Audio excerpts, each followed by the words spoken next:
विमल, बोलो जुबा केसरी।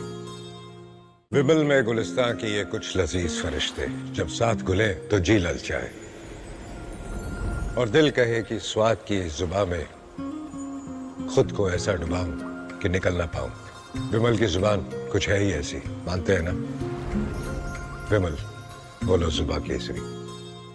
विमल में गुलिस्तान की ये कुछ लजीज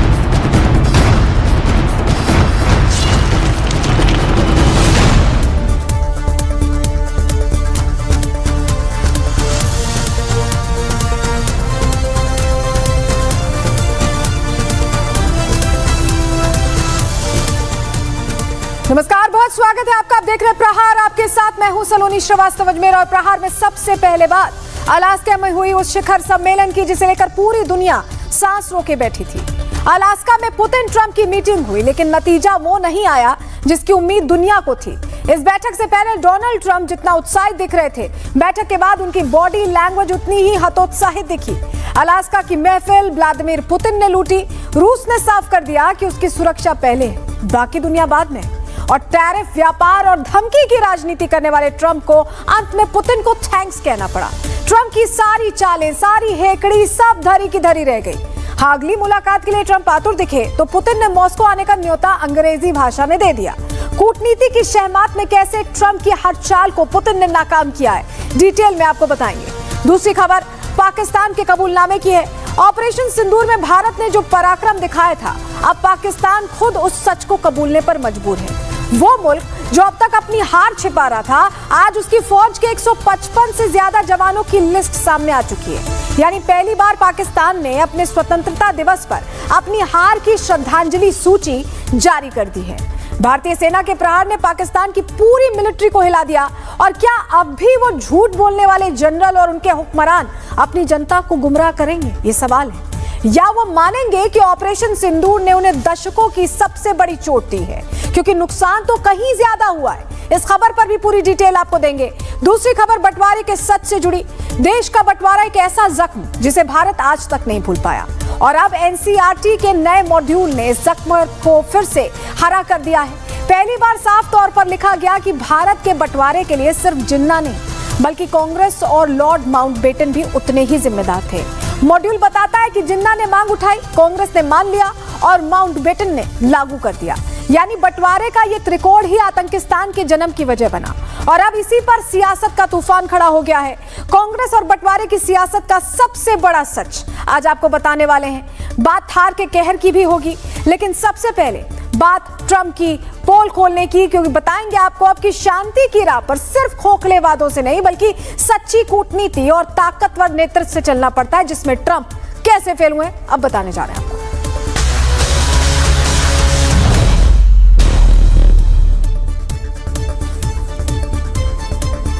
तो सबसे पहले डीलबाज ट्रंप की ही बात हम कर रहे हैं, जिनका टैंट्रम पुतिन के सामने नहीं चला। अलास्का में जब ट्रंप और पुतिन आमने सामने बैठे तो उसी वक्त आसमान में अमेरिका का B-2 बॉम्बर, जिसकी तस्वीर हम आपको दिखा रहे हैं, ये गूंज उठा। कहा जाता है कि ये दुनिया का सबसे खतरनाक स्टील्थ एयरक्राफ्ट है, जो दुश्मन को दिखे बिना हमला करने की ताकत रखता है। और इस फ्लाई ओवर को ताकत का प्रदर्शन माना गया। ट्रंप का मकसद साफ था, वो पुतिन को नर्वस करना चाहते थे, लेकिन तस्वीरें गवाह हैं कि पुतिन पर इसका कोई असर नहीं हुआ।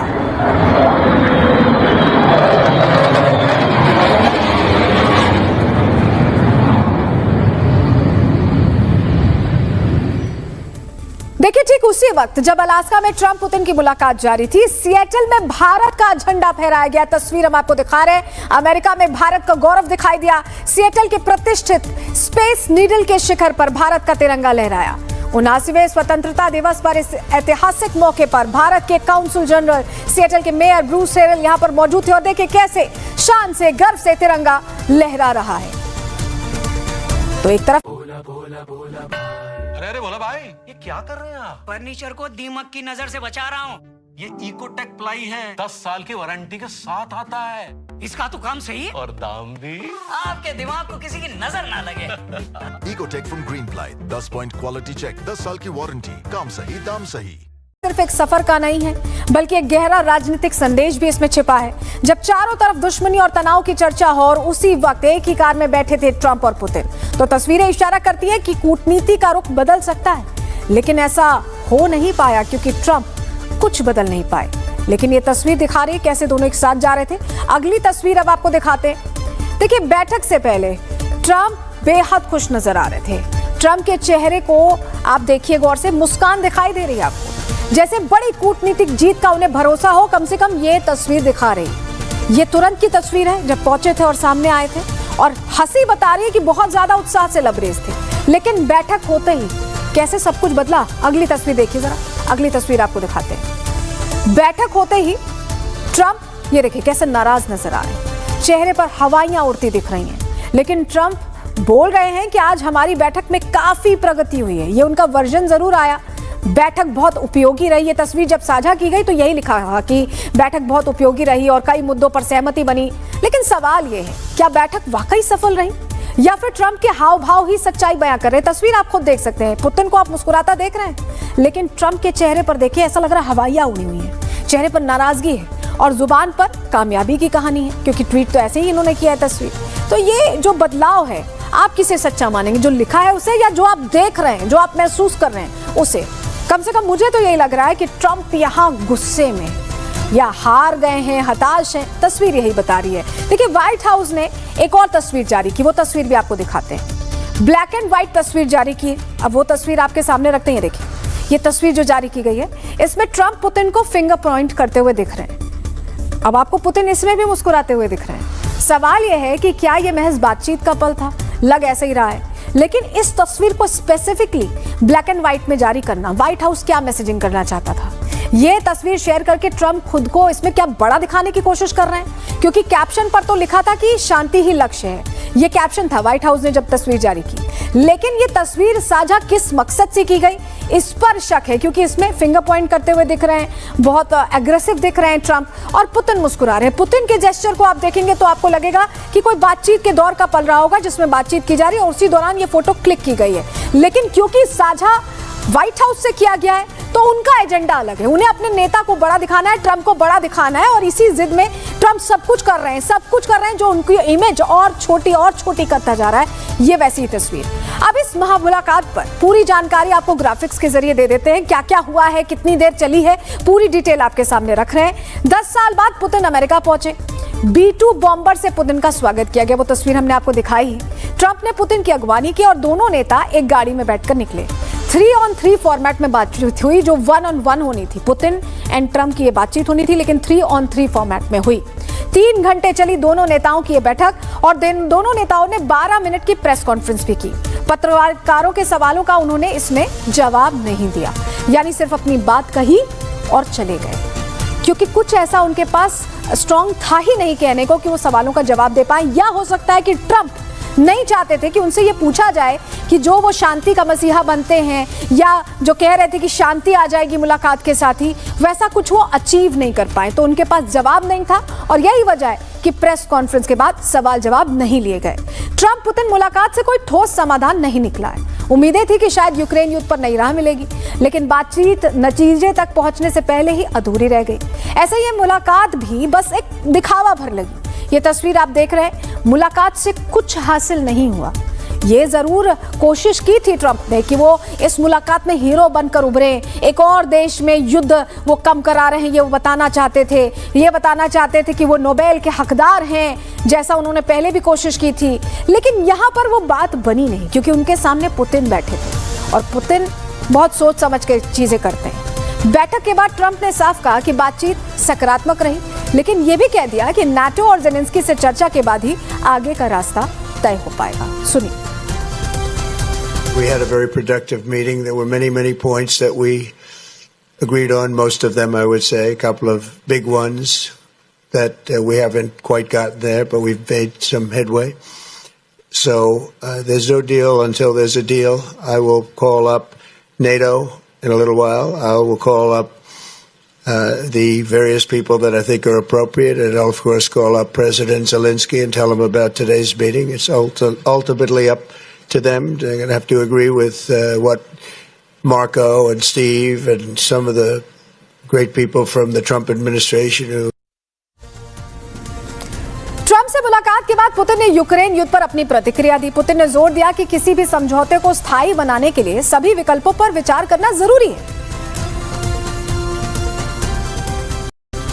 मुख्य मुद्दों में से एक यूक्रेन की स्थिति थी। हम प्रशासन और राष्ट्रपति ट्रंप के संघर्ष के समाधान में मदद करने की इस पहल के प्रयास को देखते हैं। जैसा कि मैंने कहा है कि यूक्रेन की स्थिति हमारी सुरक्षा से जुड़ी है। इसके अलावा मैंने यूक्रेन को एक भाईचारे वाला राष्ट्र माना है। हमारी जड़ें एक ही हैं और जो भी हो रहा है वो हमारे लिए एक त्रासदी है। इसलिए हम ईमानदारी से इसे उसी तरह समाप्त करना चाहते हैं। देखिए, ये मुलाकात सिर्फ बातचीत तक ही सीमित नहीं थी। दुनिया की दो सबसे बड़ी परमाणु ताकतों के न्यूक्लियर बटन भी एक ही कमरे में आए। करीब 6 से 7 घंटे तक चलने वाली इस शिखर वार्ता में दोनों नेताओं के साथ उनके न्यूक्लियर कंट्रोल ब्रीफकेस भी मौजूद है। आपने देखा होगा ना, कोई बड़ा नेता जाता है तो ब्रीफकेस जाते हैं। तस्वीर देखिए, इसमें आपको ब्रीफकेस हम हाईलाइट करके दिखा रहे हैं। ये न्यूक्लियर कंट्रोल ब्रीफकेस है। रूस के ब्रीफकेस को चिगेट कहा जाता है, जबकि अमेरिकी राष्ट्रपति के पास होता है न्यूक्लियर फुटबॉल।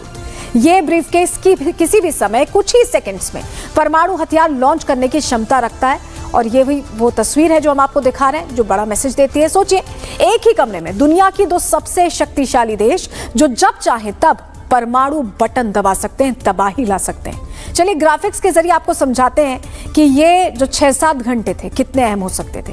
देखिए, एक ही कमरे में 10,000 से ज्यादा एटम बम थे। कैसे, समझिए। रूस और अमेरिका के पास 90% परमाणु बम है, जो 100% का 90% इन्हीं दोनों देशों के पास है। रूस के पास 5,459 परमाणु हथियार हैं। अमेरिका के पास 5,177 परमाणु बम है, यानी कि 10,000 से ज्यादा। न्यूक्लियर वॉरहेड्स का कमांड शुक्रवार को कुछ घंटों के लिए एक ही कमरे में मौजूद था। अब आप सोचिए, वहीं पर कमांड था, अगर कुछ और बड़ा हो जाता तो क्या होता। तो इस तरह की ये मीटिंग थी, इतनी टेंस। ये बताने का मकसद सिर्फ ये है कि आप समझिए कि कितनी टेंस ये मीटिंग थी। और मीटिंग के बाद ट्रंप ने कहा कि डील अभी पूरी नहीं हुई है, लेकिन यूक्रेन को सहमत होना होगा। ये कठिन संघर्ष है और दोनों तरफ काफी नुकसान हुआ है। यानी कुल मिलाकर डील में फेल होने के बाद ट्रंप ने ज़ेलेंस्की को फंसा दिया कि अगर ये डील नहीं क्रैक हुई है तो इसके पीछे की वजह कौन है? ट्रंप नहीं, ज़ेलेंस्की है। सुनिए। It's not a done deal at all. And Ukraine has to agree. I mean, President Zelensky has to agree. But it's a terrible war where he's losing a lot, and both of them are. And hopefully it can get completed. That'll be a great achievement for them. He's a strong guy. He's tough as hell and all of that. But the meeting was a very warm meeting between two very important countries, and it's very good when they I think we're pretty close to a deal. Now look, Ukraine has to agree to it. Maybe they'll say no.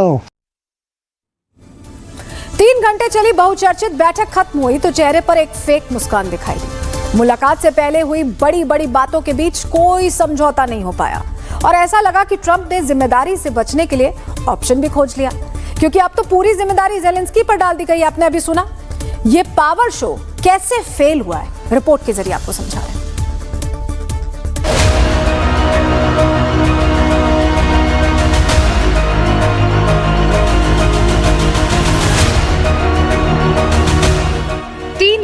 कमरा बंद, बाहर आए तो बेनतीजा। किन मुद्दों पर हुआ करार, कहां हुई तकरार? ट्रंप की डील फेल या पुतिन की कड़ी शर्तों ने कर दिया खेल? अलास्का में ट्रंप और पुतिन के बीच हुई मुलाकात पर पूरी दुनिया की नजरें टिकी थी। हर किसी को इंतजार था कि जल्द ये बैठक खत्म हो, ट्रंप पुतिन बाहर आए और यूक्रेन युद्ध पर कुछ बड़ा सुनाए। 3 घंटे की मैराथन बैठक के बाद दोनों बाहर आए। चेहरे पर मुस्कान थी, लेकिन नजरें बता रही थी कि डील फाइनल नहीं हुई। ट्रंप ने डील को प्रोडक्टिव तो बताया, लेकिन साथ ही ऐलान कर दिया कि जब तक कुछ फाइनल नहीं हो जाता, ऐलान नहीं किया जाएगा। Today, I've always had a fantastic relationship with President Putin, with Vladimir, but we have a very good chance of getting there. We didn't get there, but we have a very good chance of getting there. I would like to thank President Putin. बैठक को लेकर बताया जा रहा है कि Putin शुरुआत से ही ट्रंप पर हावी थे। उन्होंने जंग रोकने को लेकर अपनी सख्त शर्तें रख दी। जंग के लिए ज़ेलेंस्की को जिम्मेदार ठहराया। रूस की सुरक्षा के लिए प्रतिबद्धता जताई। बैठक में यूक्रेन का कोई प्रतिनिधि मौजूद नहीं था। ज़ेलेंस्की ने बैठक से पहले ही कहा था कि रूस से युद्ध विराम का कोई संकेत नहीं। और हुआ भी कुछ ऐसा ही। Шановні українці, українки, коротко про сьогодні. Звісно, отримую доповідь від нашої розвідки, від дипломатів про підготовку зустрічі на Алясці, про те, з чим їде Путін. Ми отримуємо також доповідь з регіонів України після російських ударів. Суми, російський удар по центральному ринку, Дніпровщина, удари по містах та підприємствах. ट्रंप पुतिन की मुलाकात तो हुई, लेकिन ना तो युद्ध विराम पर बात बनी और ना ही कोई समझौता हो पाया। हालांकि पुतिन ने इस बात को भी कबूल किया कि अगर साल 2022 में ट्रंप होते तो ये युद्ध शुरू नहीं होता। После наступления, которые могут наступить тяжелые последствия в виде боевых действий. И прямо сказал тогда, что это большая ошибка. У меня есть все основания полагать, что, двигаясь по этому пути, мы можем дойти и чем быстрее, тем лучше, до завершения конфликта на Украине. Благодарю вас за внимание. ट्रंप ने अभी भी हार नहीं मानी। उन्होंने पुतिन के साथ हुई इस बैठक को 10 में से 10 नंबर दिए हैं। किसी समझौते की वजह से नहीं, बल्कि इसलिए क्योंकि पुतिन के साथ उनका तालमेल काफी अच्छा रहा। अलास्का में ये बैठक भले ही बेनतीजा रही, लेकिन मॉस्को में अगली बैठक ने एक उम्मीद जताई है। So I think the meeting was a 10 in the sense that we got along great, and it's good when, two big powers get along, especially when they're nuclear powers. We're number one, they're number two in the world, and it's a big deal. Putin के साथ हुई इस बैठक के बाद Trump ने अब पूरा जिम्मा जेलेंस्की के कंधों पर डाल दिया है। उनका कहना है कि अब जो करना है जेलेंस्की को ही करना है। इसका मतलब साफ है कि अब पुतिन के सामने फेल होने के बाद ट्रंप जेलेंस्की को एक बार फिर ओवल हाउस में बुलाकर जलील करने वाले हैं। Bureau report, Republic Bharat. देखिए, कुल मिलाकर फेल हो गए डोनाल्ड ट्रंप। बड़ी बड़ी बातें उनकी जाया हुई हैं। एक बार फिर दुनिया को समझ में आ गया कि ट्रंप सिर्फ बातें करते हैं, काम तो उनसे कुछ नहीं होता।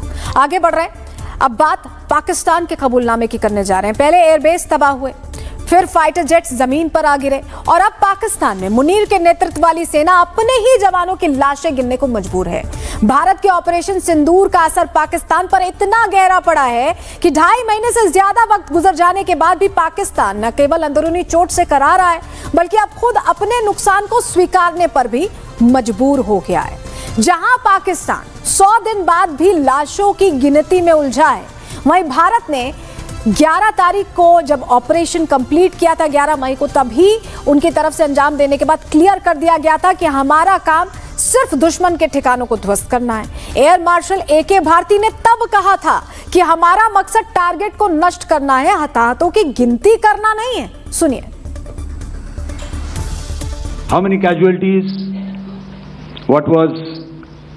How many injuries?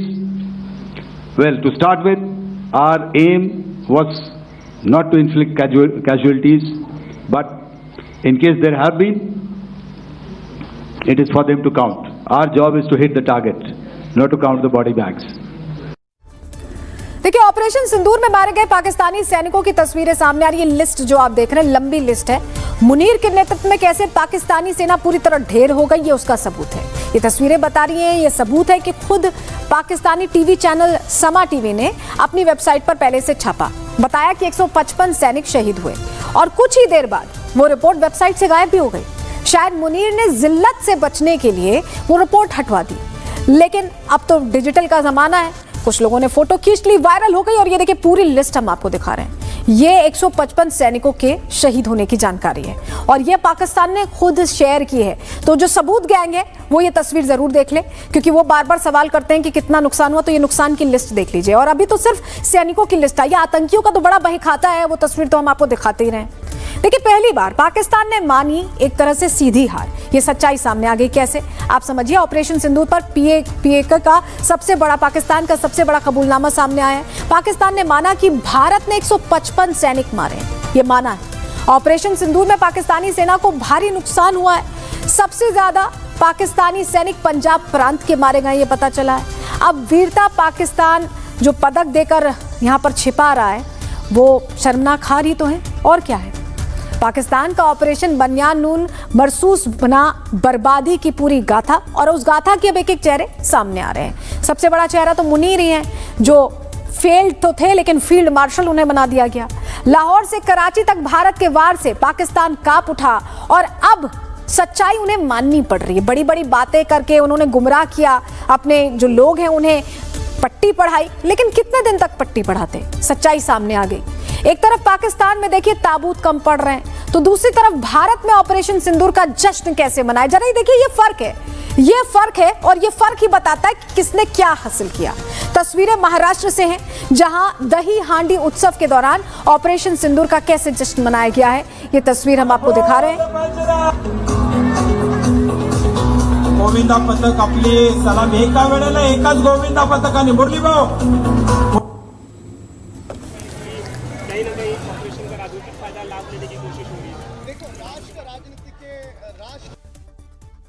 ऑपरेशन सिंदूर के जवानों को समर्पित दही हंडी का आयोजन किया है।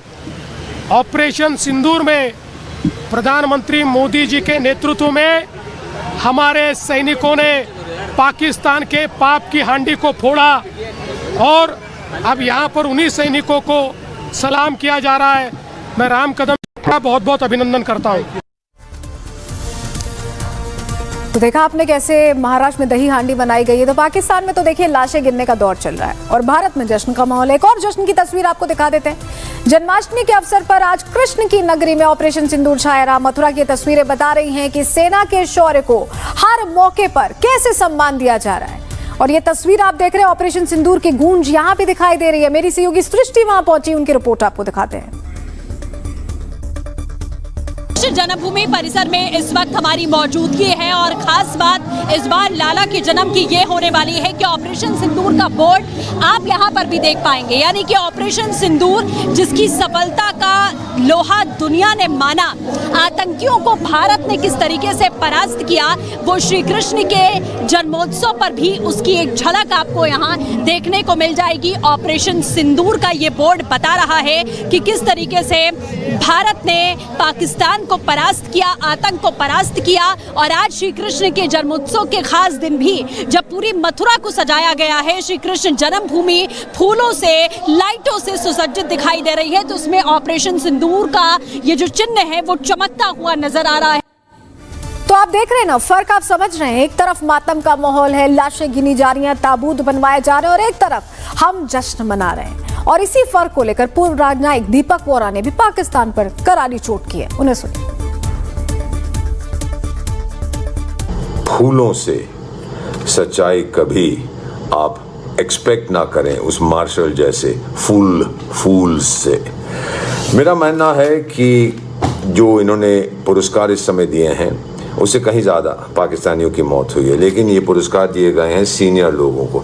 मिसाल के तौर पर मजाक क्या है कि vice chief of naval operations, chief को नहीं दिया, डेप्यूटी चीफ को शायद दिया है कोई बड़ा अवार्ड। वो किस लिए दिया है कि आप छुप के बैठे हुए थे जब भारत हमला कर रहा था, तो आपको अवार्ड दिया जा रहा है कि आपने सरेंडर नहीं किया। सरेंडर का हमारी नेवी ने तो एक्शन किया ही नहीं। फिर आपके एयरफोर्स वाले को दिया गया क्योंकि उसके कई जहाज गिर गए थे, सारी दुनिया भी ये जानती है। और वो फूल मार्शल, जो फील्ड मार्शल बेवकूफ़ जो है पिंजरे वाली मुनरिया, उसको आपने दिया है क्योंकि वो तो बंकर में छुपा हुआ था। तो कहने का मतलब है कि आप पुरस्कार जो दे रहे हैं मरणोपरांत 155 को और बाकी इन लोगों को जो जीवित हैं दिए जा रहे हैं कि टाइगर कम से कम आप लोग जिंदा तो रह गए।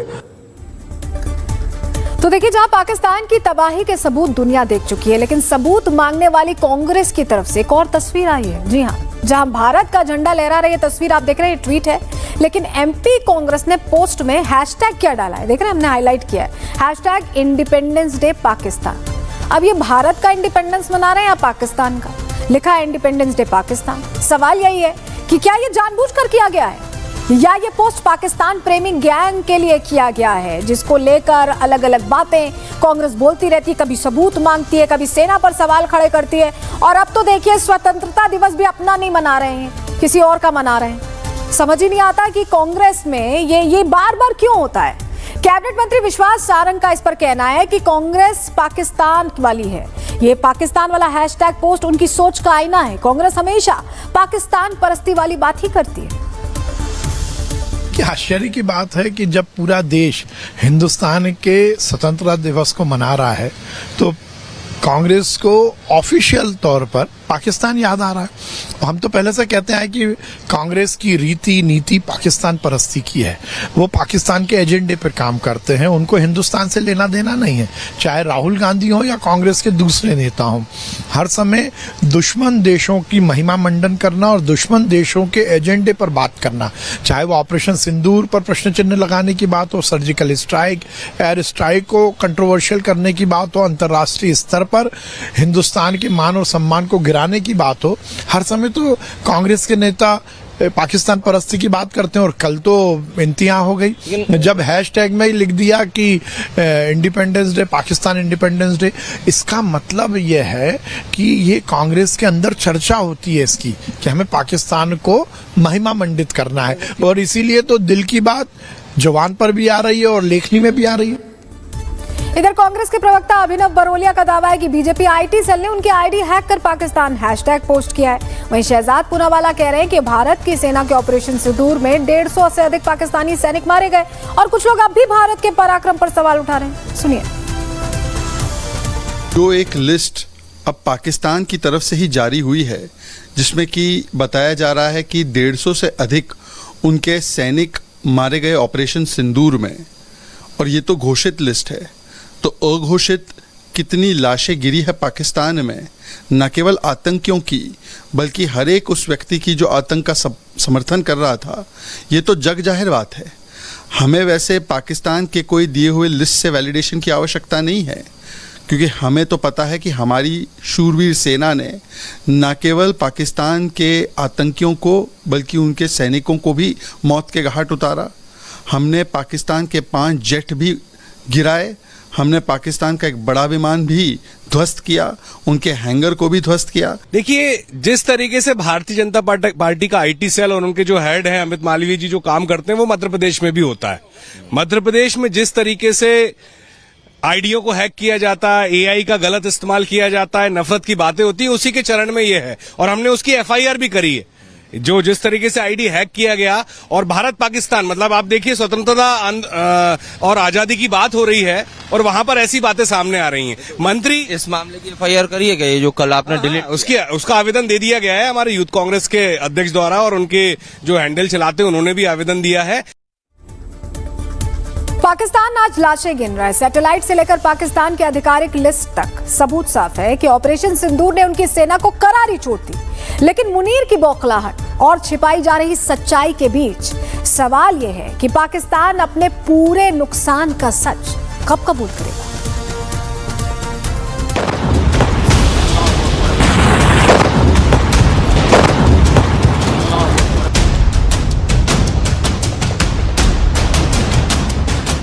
गौर से देखिए ये नाम, जहां पाकिस्तान आज लाशें गिन रहा है। एक एक नाम पाकिस्तान की तबाही का पुख्ता सबूत।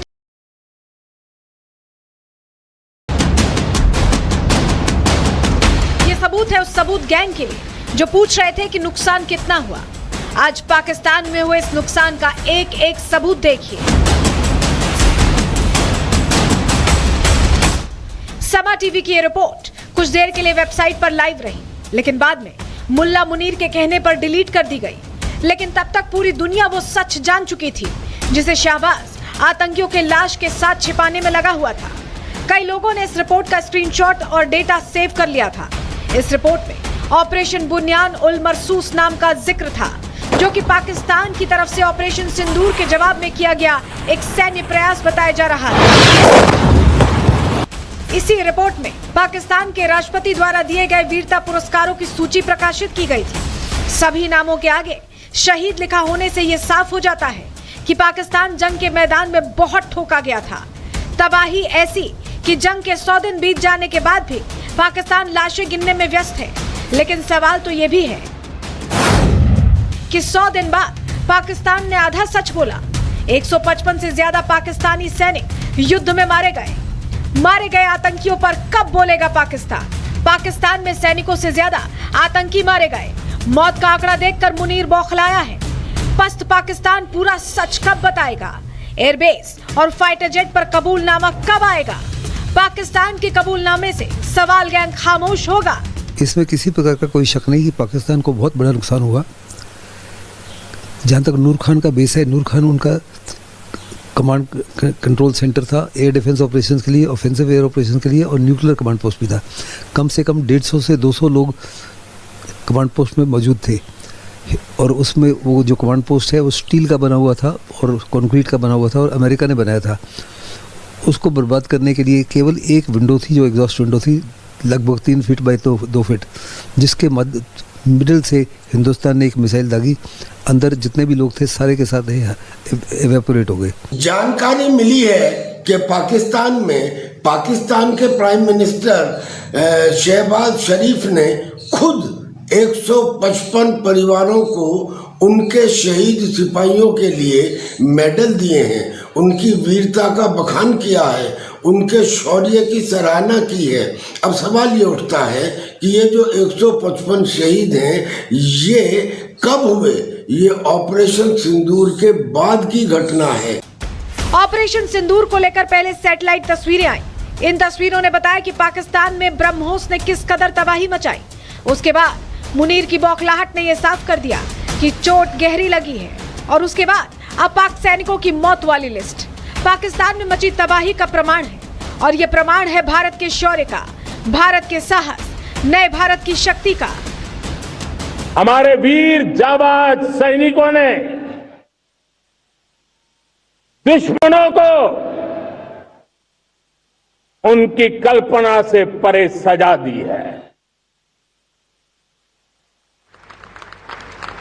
हमने हमारे सेना को खुली छूट दे दी।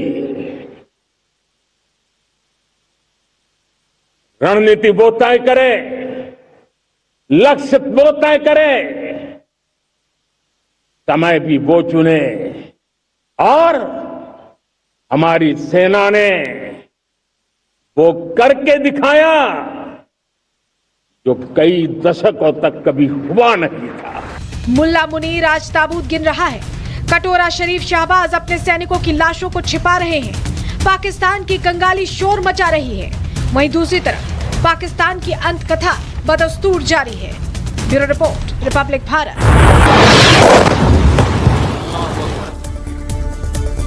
देखिए, पाकिस्तान माना तो है लेकिन अधूरा सच अभी सामने आया। अभी आतंकियों की लिस्ट आना बाकी है। हमने तो पता लगा लिया, लेकिन उनकी तरफ से ये लिस्ट आना बाकी है कि कितने आतंकी इस हमले में ऑपरेशन सिंदूर के दौरान ढेर हुए हैं। सबूत गैंग को भी उम्मीद करते हैं कि सबूत आज मिल गया होगा। आगे बढ़ रहे हैं, अब बंटवारे के सच की बात कर रहे हैं जो शायद कई लोगों को परेशान कर रहा है। एक सवाल जो आजाद भारत की राजनीति को हिला सकता है, एक सवाल जो इतिहास की किताबों से निकलकर आज सियासी गलियारों में गूंज रहा है कि क्या वाकई देश का बंटवारा सिर्फ जिन्ना की जिद का नतीजा था, या फिर कांग्रेस की सहमति भी इस खून खराबे की जिम्मेदार थी। एनसीईआरटी के नए मॉड्यूल ने यही सच देश के सामने रख दिया है, और अब सियासत की जमीन गर्म है। कांग्रेस तिलमिला रही है, सरकार आरोपों के तीर चला रही है, और देश पूछ रहा है कि क्या कांग्रेस के फैसले ने ही आतंकिस्तान को जन्म दिया है। क्यों हम ऐसा कह रहे हैं, आपको बताते हैं। एनसीईआरटी के मॉड्यूल के मुताबिक भारत के विभाजन के 3 कारण थे। तस्वीर आपको दिखाते हैं उस किताब की जिसमें साफ साफ ये कारण लिखा है। कांग्रेस की सहमति के बिना बंटवारा मुमकिन नहीं था। कम से कम एनसीईआरटी की ये किताब यही बता रही है। तस्वीर आपको दिखा रहे विभाजन विभीषिका स्मृति दिवस के तौर पर इसमें क्या लिखा है। पहले पन्ने में जिन्ना का जिक्र है, तस्वीर देखिए। दूसरा कांग्रेस का जिक्र है, और तीसरा जिक्र है लॉर्ड माउंटबेटन का। तो खुलासा क्या हुआ है, चलिए डिटेल आपको देते हैं। किताब से यह खुलासा हो गया कि बंटवारे की त्रासदी सिर्फ जिन्ना की जिद नहीं थी, 3 चेहरे और एक त्रासदी भारत का बंटवारा। इसे ग्राफिक्स के जरिए समझिए। एनसीईआरटी में बंटवारे का सच सामने आ गया है। आखिरकार 15 अगस्त को भारत का विभाजन हुआ, लेकिन यह किसी एक व्यक्ति का काम नहीं था। भारत के विभाजन के 3 प्रमुख कारण थे। पहला जिन्ना, जिन्होंने इसकी मांग की। दूसरा कांग्रेस, जिसने इसे स्वीकार किया, मांग को स्वीकार कर लिया। और तीसरे माउंटबेटन थे, लॉर्ड माउंटबेटन, जिन्होंने इसे लागू किया, जो आखिरी वॉइसरॉय थे। तो सोचिए, मांग जब की गई, अगर उसे स्वीकार नहीं किया जाता तो वो लागू कैसे होता। तो स्वीकार करने वाले की गलती हो सकती है, ऐसा आपको भी लग सकता है। बीजेपी का कहना है कि विभाजन का कटु सत्य छिपाना ही कांग्रेस की सबसे बड़ी गलती रही है। अब सवाल यह है कि क्या कांग्रेस सच से घबरा रही है, या फिर कांग्रेस को दर्द इसलिए हो रहा है क्योंकि उनकी सोच जिन्ना जैसी बताई जा रही है। 1.5 करोड़ परिवार जो विस्थापित हुए, कई लाख भारतीय बेघर हो गए, महिलाओं पे अत्याचार हुआ, हत्याएं हुई। अगर ये खून बहा, अस्मिता को कुचला गया, तो ये केवल कांग्रेस पार्टी और जवाहरलाल नेहरू इनकी गलतियों की वजह से। और इसीलिए मैंने कहा, जब स्वयं की महत्वाकांक्षा राष्ट्रहित पे भारी हो जाती है, तो ये जो अमिट चोट है ये देश को लगती है, और ये हमारे इतिहास में काला धब्बा जो है ये कांग्रेस पार्टी की देन है। इधर ओवैसी कह रहे हैं कि पूरा सच बताइए, सिर्फ कांग्रेस नहीं आरएसएस की भूमिका भी बताइए, सुनिए। प्रधानमंत्री को भी आप एनसीईआरटी के सिलेबस में भी पढ़ाइए कि एक किताब है, किसकी किताब, प्रधानमंत्री बताएं आरएसएस का प्रार्थना क्या है, उनकी शपथ क्या है, डालिए उसको एनसीईआरटी में, दिखाइए क्या क्या है चीजें। ये आप अपनी आइडियोलॉजी को दुनिया के सामने आज अच्छा जाहिर करने के लिए आप दूसरों को बता रहे हैं बुरे हैं, अच्छे। अरे भाई, आप सब चीज पढ़ाइए, क्यों छुपा रहे हैं चीजों को आप?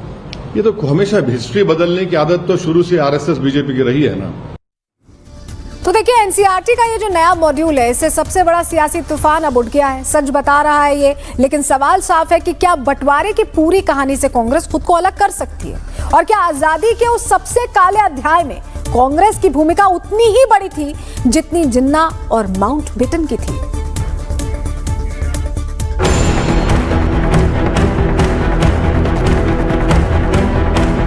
देश का बंटवारा, कांग्रेस का किया धरा, पाकिस्तान का जन्म, कांग्रेस का क्या रोल? एनसीईआरटी की किताब, खुला बड़ा राज। सियासत की बिसात पर आज एनसीईआरटी मुद्दा बन गई है। सियासत उन शब्दों को लेकर की जा रही है जहां कांग्रेस को बंटवारे का जिम्मेदार माना जा रहा है, लेकिन जिन्ना के समान कांग्रेस का खड़ा होना बड़े सवाल खड़े करता है। क्या सच में देश का बंटवारा कराने में कांग्रेस का भी कोई रोल है? ये सवाल उन शब्दों को पढ़ने के बाद जायज लगता है जहां ये कहा जा रहा है कि देश का बंटवारा होने के 3 प्रमुख कारण थे। एक जिन्ना, दूसरा कांग्रेस और तीसरा माउंटबेटन। इन 3 लोगों की वजह से ही भारत का बंटवारा हुआ, जिसका बाय प्रोडक्ट आतंकिस्तान है। दरअसल भारत ने 14 अगस्त को पार्टीशन हॉरर्स रिमेम्बरेंस डे घोषित किया है। इस दिन का उद्देश्य छात्रों और समाज को ये याद दिलाना है कि भारत पाकिस्तान के बंटवारे ने लाखों लोगों की जिंदगियों पर कितना गहरा असर डाला। 14 अगस्त को हर वर्ष विभाजन विभीषिका स्मृति दिवस के रूप में आने वाली पीढ़ियों को याद रखें। नया मॉड्यूल बताता है कि जिन्ना ने बंटवारे की मांग की, कांग्रेस ने इसे स्वीकार कर लिया और माउंटबेटन ने इसे लागू कर दिया। मॉड्यूल में देश के पहले प्रधानमंत्री जवाहरलाल नेहरू के एक भाषण का अंश भी शामिल किया गया है। नेहरू ने कहा था कि हम एक ऐसी स्थिति पर आ गए हैं जहां हमें या तो विभाजन को स्वीकार करना होगा या निरंतर संघर्ष और अराजकता का सामना करना होगा। बंटवारे के लिए जिम्मेदार ठहराए जा रहे माउंटबेटन भारत के आखिरी वॉइसरॉय थे। उन्होंने कहा था, भारत का बंटवारा मैंने नहीं किया, ये भारतीय नेताओं ने खुद मंजूर किया। मेरा काम केवल इसे शांति से लागू करना था। जल्दबाजी की गलती मेरी थी, लेकिन इसके बाद हुई हिंसा की जिम्मेदारी भारतीयों की थी। महात्मा गांधी बंटवारे के खिलाफ थे। उन्होंने 9 जून 1947 को प्रार्थना सभा में कहा था कि अगर कांग्रेस बंटवारे को मानती है तो ये मेरी सलाह के खिलाफ होगा, लेकिन मैं इसका विरोध हिंसा या गुस्से से नहीं करूंगा। इसके बावजूद हालात ऐसे बने कि नेहरू और पटेल ने गृह युद्ध के डर से बंटवारे को स्वीकार कर लिया। महात्मा गांधी ने भी अपनी आपत्ति छोड़ दी और 14 जून 1947 को कांग्रेस कार्य समिति की बैठक में बाकी नेताओं को भी बंटवारे के लिए तैयार कर दिया। बंटवारे के लेख में कांग्रेस का नाम आते ही सियासी तलवारें खिंच गई हैं। कांग्रेस का कहना है कि एनसीईआरटी के मॉड्यूल में सच्चाई पूरी तरह नहीं बताई गई। भारतीय जनता पार्टी का फर्जी इतिहास है। मैं तो आज आपके सामने पूरी एनसीईआरटी को चैलेंज करता हूँ। आ जाएं, अकेले मुझसे ही वाद विवाद कर लें किस तरह क्यों पार्टीशन आया, तभी बता देंगे क्या पार्टीशन के कारण थे। भाई आप हाथ में आज एनसीईआरटी आ गई है, जो चाहे छाप दो, झूठ, फर्जी, फरेब, इतिहास का ह नहीं, ई नहीं पता इनको, हिस्ट्री का एच नहीं पता इनको, तो अपना बोलते रहें जो बोलना है, इसका कोई मतलब थोड़ी है। इतिहास बदल नहीं सकते आप, इतिहास आप बदल नहीं सकते हो। विभाजन के लिए जिम्मेदार जिन्ना, जिम्मेदार मुस्लिम लीग, जिम्मेदार आरएसएस, जिम्मेदार माउंटबेटन, ये लोग जिम्मेदार थे। बंटवारे का दोषी ठहराए जाने पर कांग्रेस बिफर गई है। सवाल तो ये भी है कि बंटवारे के वक्त कांग्रेस की क्या भूमिका थी? क्या कांग्रेस नेताओं ने बंटवारे को रोकने का प्रयास किया था, या फिर कांग्रेस के नेताओं ने बंटवारे को बेरोक टोक होने दिया? और अगर ऐसा हुआ तो कांग्रेस को अब ये सच इतना क्यों चुभ रहा है? Bureau report, Republic Bharat.